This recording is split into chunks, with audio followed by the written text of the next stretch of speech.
এক গ্রামের প্রান্তে এক বৃদ্ধা বাস করতেন, যার নিজের বলতে কেউ ছিল না।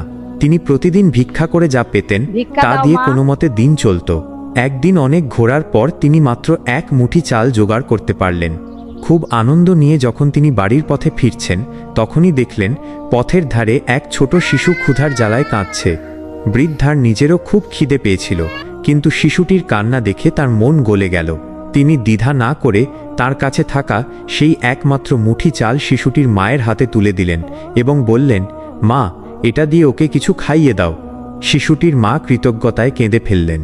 কিছুক্ষণ পর বৃদ্ধা যখন নিজের ভাঙা কুঁড়ে ঘরে ফিরে এলেন, দেখলেন তার দরজার সামনে একজন অপরিচিত লোক দাঁড়িয়ে আছে। লোকটির হাতে একটি বড় ঝুলি।